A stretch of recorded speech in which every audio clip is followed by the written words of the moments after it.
It's the Under the Ring Report. And now, the guys who make wrestling podcasting too sweet.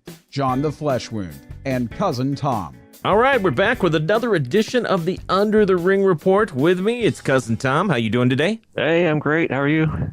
Still recovering from all that wrestling this weekend. Holy cow. It was kind of like a WrestleMania weekend. It was almost like having a turkey coma for Thanksgiving. That'll be happening soon enough. But yeah, you're right. Kind of a wrestling coma, I guess. So today's show, what we really want to do is kind of chit-chat about NXT Takeover that happened and also Survivor Series and kind of our thoughts on how both shows played out. So, Tom, I'll let you start off your thoughts right off the bat of NXT. Well, I'll be honest, I didn't get to see the entire NXT takeover, but I did watch what I wanted to see, which was the War Games in a cell. I grew up on the other War Games. Yep. I remember that. The only thing I missed was the roof on the cage, but you know what? I think it worked well, not having the roof on this one. I kind of, at first I was a little leery about how this might play out, but I'm kind of with you. I think with the way wrestling has evolved over the years, you need that open cage because that opens itself up to some of those crazy moves that happen. I remember the old War Games where, they go to do certain things and guys are clipping the ceiling with their feet and things. Yeah. Because there just wasn't enough room. So, now you don't have to worry about that. And like I said, it leaves open a lot of these high-flying moves that can happen on the top of the cage. And I think it really worked out, and it gives NXT its own kind of standout match, as they're always kind of distancing themselves. And some of the stuff they do, it has to push that main roster because, wow, it was a great match up and down. I'm really digging Adam Cole and the guys that he's with right now. Oh, yeah. I like those guys. I did also get to see the Aleister Black versus Velveteen Dream match, which that was phenomenal. That guy, Velveteen Dream, is going to be a major star. I saw Mario Ranalli, he tweeted out earlier today, the guy's only been wrestling 3 years, and he's already at this point. Yeah, it's amazing.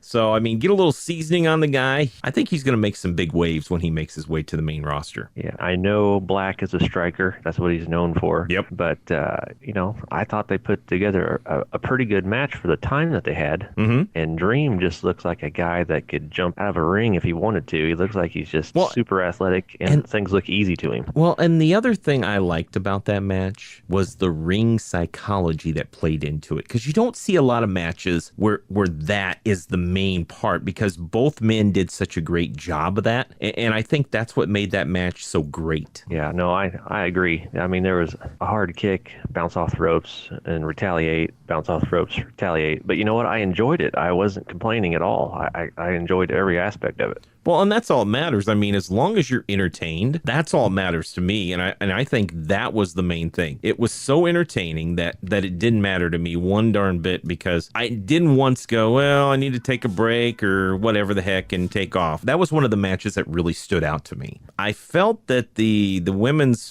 four-way match for the title could have been a lot stronger. I was glad to see Ember Moon win, but that match it had the potential to be great, but it seemed very lacking. A lot of things going on there that I wasn't into that match as much as I should have been. Well, I didn't get to see that match, but I was glad to see Ember Moon, especially the journey that she's been on in NXT.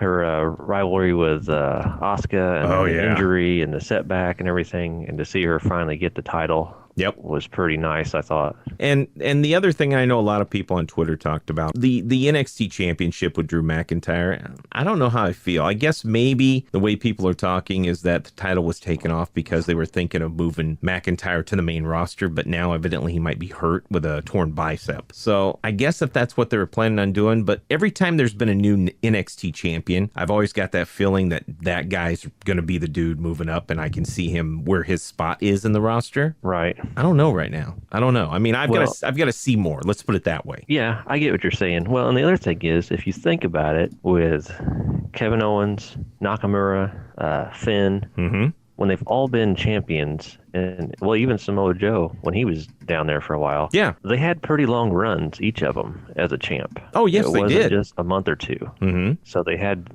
so that's the other thing, was when they took it off of him so quickly, it makes you think something's up. Yeah, that's where I wonder. And they say it wasn't because he was hurt. But overall, I've got to give the NXT TakeOver, an A. it was a phenomenal night of wrestling. A lot of great things happening. So it was good to me. It was worth my time to sit there and watch the show. Yeah, and you know what? Going to the War Games match, I just want to say one thing about one of the groups, the Authors of Pain. Yes. I've seen them battle the Revival, which, as Cody likes to say, #FTR. But anyways, Yep. But all their matches, they just look like dominant. Even in there, when they came out of the shark cages and got in the ring, they made those guys look human. Their sheer size alone. The thing is what I want to say about those guys too is, you can tell they've been building these guys. I remember seeing the first time they wrestled, and they've slowly gotten better and better. But these guys are kind of a drawback to me of the 80s, when you had like the Powers of Pain, Demolition, Road Warriors. These guys that it's just two dudes that work as a team, and they're not finesse wrestlers. They're just there to beat the crap out of you. And that's what I like about these guys. I'm with you there. Because who else right now is really doing that in the WWE? There's not many tag teams like that. You got the Bar, but that's about it. Yeah, as far as physicality. Yeah. Everyone else has one power guy, one, finesse, high motor guy. Yeah. And I'm completely with you there on the 80s agreement on the Authors of Pain, and that's probably why they jump out at me, because of those tag teams I grew up watching that I loved, and that's what it reminds me of. It's like, man, those guys just look like they could just tear a hole through anybody.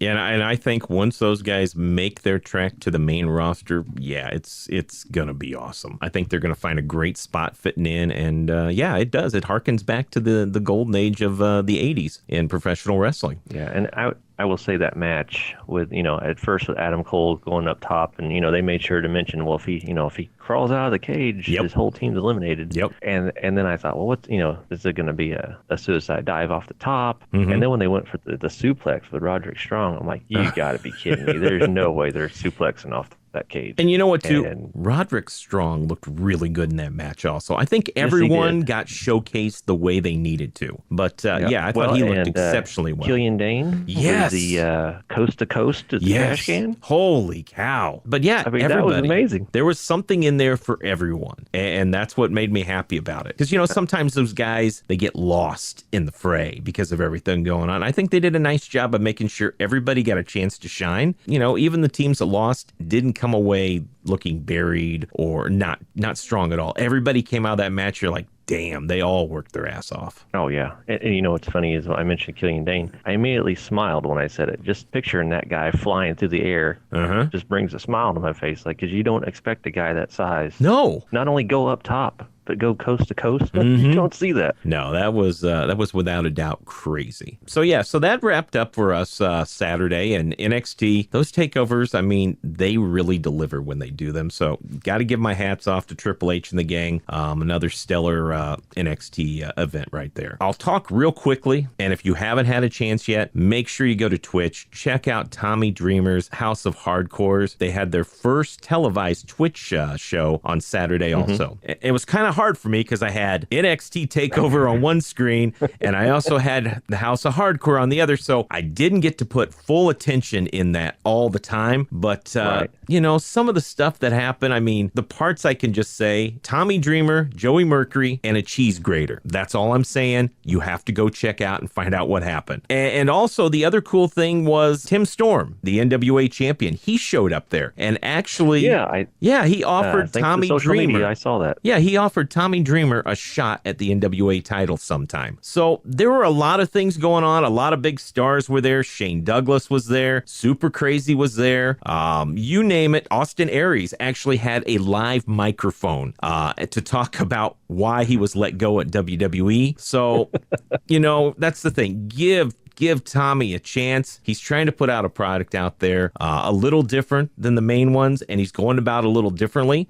He's coming up, though. He's going to be in Waukesha December 2nd, I think. And I'm seriously not very far away. Well, and I'm thinking I may make the drive. That's about a 3-hour drive for me, but it'd be pretty cool to check out and see live in person. If I decide to make the trek, I'll let you know, but it's something that I've been thinking about. Good old social media. I saw Tim Storm, and I saw one quick snippet of the cheese grater. Yep. So there you go. But yeah, seriously, take the time and watch it. It's worth your time. So we kind of move on to Sunday and Survivor Series. Now, to start off, first of all, I have to say thank you to all of our Twitter followers for taking part of the survey we put up. Out of 138 votes, we asked people what match they were looking forward to the most, and it was the traditional 5-on-5 Survivor Series match with Team Angle versus Team Shane. 36% wanted to see that. 35% was looking forward to Lesnar and Styles. So that kind of gave you an idea what everybody was hyping up and looking forward to going into the actual pay-per-view. Well, I'd say we'll just skip the pre-show stuff. I mean, we had Matt Hardy and Elias, and then you had the Cruiserweight Championship with Enzo defeating Kalisto. We're just going to hop on over those. Yeah, that's fine. Oh, and I can't forget KO and Sami Zayn defeated Breezango. So, we'll just go right to the main thing. So the first match of the official show was the Shield defeating the New Day by pinfall. Now, my first thought was, I know you want a strong match to start a show, but to have these 6 guys start the show, yeah. Man, wow.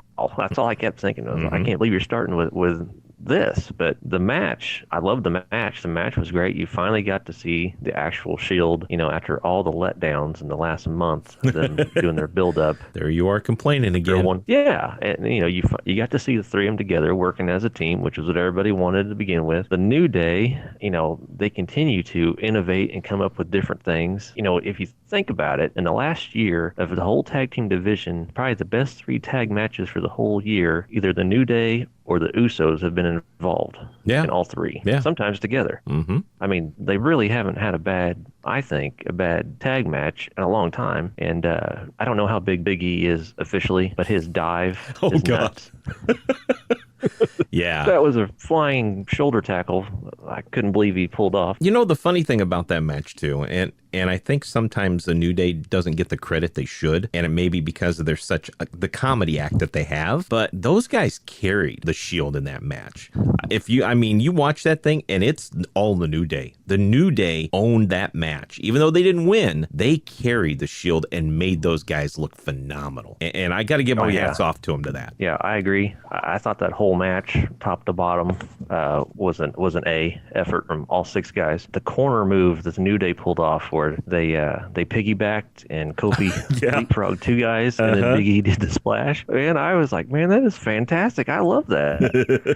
Yeah, it was something you don't see. And I can't say enough about that match. It was a great way to kick off a show. I mean, props to them. I still would have loved to seen it a little later in the show, but but if that's my only complaint, then I think they did all right. Well, and that's it. I mean, it set the tone to say, hey, this is such a big show, we have to put them down here. As for the 5-on-5 women's match, I'm not going to talk too much about that. It was full of a lot of botched moves and stuff and some head scratchers. What we really need to talk about is they made Asuka look awesome. That's all that mattered. She was wrestling top talent and was made to look stronger. That's pretty much what that match was there for. So we won't even worry about going over a whole lot of that. I agree. I mean, that's what Natalya was in the ring for. I mean, she's the one, if they want someone to look strong, they match her up with them. That's a given. What are your thoughts on the Intercontinental match versus the U.S. title? You know what? I was kind of like, either way, because you got 2 heels. I'm not really a Corbin guy, which it sounds like a lot of other people aren't either. The Miz, I have come to appreciate as a heel, just because he's so stinking good at it, and he can get a crowd hot in a matter of seconds. And I like how just watching him on like Monday Night Raw, he rolls with the punches. Everything seems natural. There's nothing forced, But I was surprised that they put Corbin over Miz cleanly. Kind of shocked me a little bit. I figured, especially with him saying stuff about the Miz's wife, they'd give an extra reason for the Miz wanting to win, or there'd be something. But I guess when the outcome had to be determined, because you had to have a Raw or SmackDown winner, somebody was going to go over clean. Yeah. But I thought they had a solid match. I wasn't disappointed by it. I have to admit, I took a break when that started. Did you? Well, you know what? They're both good, but I'm not a Baron Corbin fan at all. I don't know what it is, why people think he's great. And The Miz is good, but I'm kind of tired of The Miz's gimmick. Let me put it that way. So to me, like I said, I sort of watched it, but I was busy making fun on Twitter instead of actually watching the match. Hey, at least you're honest. I mean, I will, yeah. Like I said, it was not my match. It didn't do anything for me. Yeah, well, and I've heard that a lot from other people too. Was just like I said, when you have two heels, it's kind of hard to get everybody invested. Mm-hmm. So even the crowd seemed like, I don't know if I should cheer, if I should boo, or Yeah, that does make it tough. Then we had the Usos taking on the Bar. I have to give my hat off to the Usos. They have done an incredible job of reinventing themselves, from these cartoon characters for kids into a legitimate tag team that's going to whoop your ass, and especially going against a team like the Bar, who they're known for whooping people's asses. And I thought that was a perfect match for the two of them. Yeah, and I agree. I mean, the Usos, I think this whole year have been fantastic. Yep. Ever since they went to the down from one day ish in the penitentiary. Yep. When they switched gimmicks and started coming out talking trash, coming down the ring, they have been on fire, and I've enjoyed watching them. And the match itself, I thought started a little slow. There was a couple little botch spots here and there. Yep. But then those guys just took off. Yeah, I agree. It was phenomenal then. But I give them both credit. Great match. Way to keep the crowd going. And then jumping ahead to the women's championship match, Raw vs. SmackDown, I thought that was great too. Alexa Bliss, people may not think this, but my God, she is phenomenal at what she does. And sometimes I don't think she gets the credit she needs to have, considering that when she was brought up to SmackDown from NXT, no one looked at her and said, you know what, she's going to be the dominant female in this group, because Becky and all the others were there. And to see how she's evolved and how dominant she's become, because she's the polar opposite of Charlotte, but I think both of them, Charlotte is athletic, she's phenomenal, she's got the genes, everything. Then you've got Alexa, she's got that it factor, and she knows how to play the camera, and she's a hell of a wrestler. I thoroughly enjoyed that match. I thought they both did a great job, and it really didn't matter to me who won. I just thought, I was like, this is a great match. Yeah, you know what? I enjoyed it. And you know what else? I was watching the match, and I'm going through social media at the same time. And a lot of people are saying it's nice to see how far women's wrestling's come, because it used to be I would have got up, went to the bathroom, got a snack when that came on. Yeah. That was one of the matches I was looking forward to. So was I. And you know what? The funny thing was, that Tuesday, I was so pulling for Charlotte to win over Natty, because I wanted to see Alexa and Charlotte go at it. I mean, you hadn't had a chance to see them wrestle since NXT. And that's kind of before Alexa had evolved. And that was a long time ago. I mean, you're talking a completely different character ago. Yep, very true. Then I thought the match was good. I like how athletic Flair is, which she's always been athletic, but I liked how they sold her, getting her ribs worked over and telling a match. It was kind of nice to see that. No, I was impressed. I was thoroughly impressed by the whole match overall. But the next one was the one I think everyone was looking forward to, but also funny how, I was reading Twitter and everybody was scared. Were they going to let Lesnar have a squash match? What was he going to destroy AJ? How was this going to play out? I have to say, if you didn't finish watching that match and think that AJ Styles is the best damn wrestler of this generation, you're out of your damn mind, because that guy has had 5-star matches with people you wouldn't even think he could have 5-star matches with. That's probably the best I've seen Brock Lesnar look in years. Well, and I'll say this, that match, when it started off like a squash. Oh yeah. And I was so mad when they had Brock and Samoa Joe, and he squashed Samoa Joe basically. Yeah. I mean, Samoa Joe came out physical and he gave him one F5, and that was it. Yeah. That ticked me off. And I thought, they're going to do it again. It's like, what's it going to take to get it through their heads? We don't want to see Brock squash everybody. We want to see, put up a fight. Something. Yeah, somebody put a fight up. show that Brock is human, and that's it. When Styles got that first bit of offense in, and Lesnar started selling like he was dazed or just stunned for a second, and it's like, oh, we might have something here. And then, and then here I am catching myself like, oh, they just hooked me. Now I'm invested. Yep. And you know what? That was the thing, because the whole beginning, I'm just sat there shaking my head. I'm like, no. And I was legitimately concerned. I'm like, holy cow, he's going to break him in half. Because some of the moves where he was throwing him, Lesnar had to have loved it, though, because when was the last time he had an opponent that small, that he could actually take and throw around and could take that type of punishment? So I think that was a nice part, too, because together it worked. It worked really well. There wasn't any point, too, when AJ was getting his offense in that you didn't think, that's not possible, because he legitimately looked like he'd hurt himself. There were people on Twitter and stuff after the match talking how, Lesnar's legitimately hurt, and it was all BS. Lesnar did a phenomenal job of selling that match, and you know what? I've noticed when Lesnar gets opponents that he's genuinely happy, he puts out a big time effort, and you could tell he seemed to be legitimately happy fighting AJ. Yeah. And did more than he normally does. I even tweeted out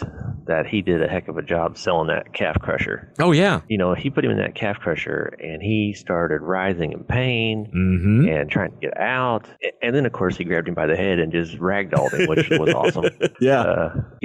He sold his butt off. Yeah. And I thought it just added to the match. And, in Styles, I love his phenomenal forearm and that 450 splash he does. It just looks so smooth and fluid. The only thing of the whole match, and it's not even their fault, is somebody in Michael Cole's ear has to blurt out, win this match or Raw loses. Well, yeah. Gee, I wonder who's going to win. Well, what's funny is I actually tweeted out before the match even started, because you knew how this was going to happen. Brock was going to win. I mean, we all knew that was going to happen, because you're not going into the final match meaning nothing. So, right. Brock was going to have to win to tie it up. That was pretty much given. Even though that was in the back of my head, they did a good job of making me still give a crap about that match. And it was, I would seriously say that was the best match of the show to me. Yeah, I agree. And my only other comment would be flip the match. Like, instead of them going on, have the 5-man tag Survivor Series. But you know what, though? I get why they did it. And that way you don't give away the finish on your championship match. Yeah, but I get why they did it, because to them, they felt the most important match was the 5-on-5, which we can talk about right now. And you know what? I love the pay-per-view up until the 5-on-5 match. My own personal opinion is this thing was humming on all cylinders. Even though I wasn't into the Miz and Baron Corbin, that match was still good, and everything just hummed right in a row. I mean, it was one of the better pay-per-views we've had in a long time from WWE. But when you got to the 5-on-5, things started to kind of derail a little bit to me. I mean, don't get me wrong. Seeing some of the matchups, I mean, Finn and Nakamura in the ring together. Oh my gosh, I want to see that match, They're great together. They're perfect for each other. Well, and that's the thing. I mean, because a lot of these guys don't know how to wrestle Nakamura. He does. Styles does. There's a few guys that know how, and that's why I want to see those types of matches. Triple H and Nakamura in a ring together. Wow, who thought they'd see that? Yeah. That's what I dug, is that there were a lot of those little, hey, that's cool. But other than that, I was left at the end of the match just wondering, we're at that point where we're bringing up new stars, trying to make them big. So you're telling me that the last 4 people in the match, except for one guy, is all over 40-some years old, and they're already over the hill. So we used the 5-on-5 match to set up a Triple H Kurt Angle matchup. That's what we've set up. And I mean, don't get me wrong, Braun Strowman did get the rub from Triple H later, but most of that was not for Braun. So I kind of left myself scratching my head going, what the hell? Well, I will say, going into it, I'm with you. The pay-per-view was great all the way up until the finish was good because of the different matchups. I liked seeing Triple H and Bobby Roode. They're basically mirror images of each other. Yes, they are. Different ages. Yeah. I mean, they're the same size. They're within 5 pounds of the same weight. I mean, I saw a meme someone put on Twitter, and it was the two Spider-Mans facing each other. Yep, I saw that. Yep. Finn and Nakamura was fantastic. Samoa Joe was great in there. Oh, yeah. Samoa Joe's on a roll. And, he's red hot. And then to see Cena and Randy Orton work together, that was kind of fun. That's something you don't get to see. And then here's my one thing, though, real quick. Through the table. Yeah, here's my one quick thing, though. Was it just me, or did it seem like Cena was really a non-factor, pretty much? He was there for a little cup of tea, and then he's gone. Well, he's part-time, and he was a free agent, so he supposedly no alliance to either one, and they threw him on SmackDown. If you notice, he didn't have a red or a blue shirt on. Mm-hmm. That's because he's busy selling merch. Here's another funny thing. He's too good to have the shirt on, and Triple H is too cool to wear the Raw shirt. He has to have his own red shirt. Yeah.